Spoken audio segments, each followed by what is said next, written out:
Slogan of করতে হবে। এই ডান পাশে শুধু বাংলাদেশ ছাত্রলীগের নেতা কর্মীদের মধ্যে সীমাবদ্ধ না রেখে বাংলাদেশ ছাত্রলীগকে সাধারণ ছাত্র ছাত্রীদের মধ্যে নিয়ে যেতে হবে। প্রিয় বন্ধুরা, তোমাদেরকে মনে রাখতে হবে আমরা হচ্ছি সেই সংগঠনের নেতা এবং কর্মী। এই স্লোগান বন্ধ। আমরা হচ্ছি বাংলাদেশ ছাত্রলীগ হচ্ছে সেই সংগঠনের নেতা এবং কর্মী।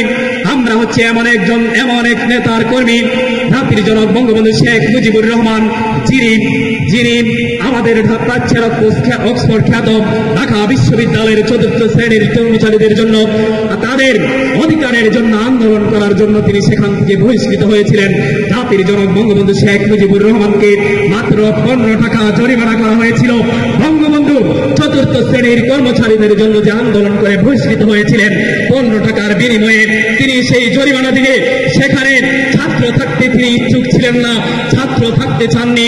সেই জাতির জনকের আদর্শের উত্তরসূরি আমরা বাংলাদেশ ছাত্রলীগকে শুধু বাংলাদেশের ছাত্রলীগের নেতাকর্মীদের মধ্যে সীমাবদ্ধ না রেখে এই বিশ্ববিদ্যালয়ের সাধারণ ছাত্রছাত্রীদের মধ্যে আমরা ছাত্রলীগকে নিয়ে যাব।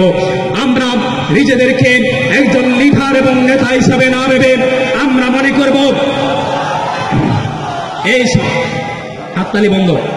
আমরা নিজেদেরকে একজন লিডার এবং নেতা না ভেবে মোটর সাইকেলের শোভাযাত্রা না দিয়ে আমরা মনে করব এই বেগম রোকেয়া বিশ্ববিদ্যালয়ে 11,000 ছাত্রছাত্রী রয়েছে। এই বিশ্ববিদ্যালয়ে আজকের সম্মেলনের মধ্য দিয়ে যে সভাপতি এবং সাধারণ সম্পাদক নির্বাচিত হবেন, আপনাকে অবশ্যই মনে রাখতে হবে আপনি বাংলাদেশ ছাত্রলীগের এই বিশ্ববিদ্যালয়ের সভাপতি এবং সাধারণ সম্পাদক। আপনি যদি ছাত্রলীগের নেতা কর্মী নয়, এই বিশ্ববিদ্যালয়ের 11,000 ছাত্রছাত্রীদের নেতা আপনাকে একজন কর্মী হিসাবে ছাত্রছাত্রীদের সাধারণ অধিকার নিয়ে আপনাকে কথা বলতে হবে। বেগম রোকেয়ার নামে এই বিশ্ববিদ্যালয়ের নারী জাগরণের অগ্রদূত এই বিশ্ববিদ্যালয়ের ছাত্রীরা অবশ্যই ছাত্রলীগের পতাকা তুলে যাতে আসে সেই ব্যবস্থা আপনাকে করতে হবে। প্রিয় বন্ধুরা, আপনাদেরকে মনে রাখতে হবে নেতৃত্ব হচ্ছে গড গিফটেড। নেতৃত্ব আল্লাহর পক্ষ থেকে আসে। নেতৃত্বের মধ্যে যেমন গড গিফটেড রয়েছে, তেমনি ভাবে আপনার বাবা মার দোয়া থাকতে হবে।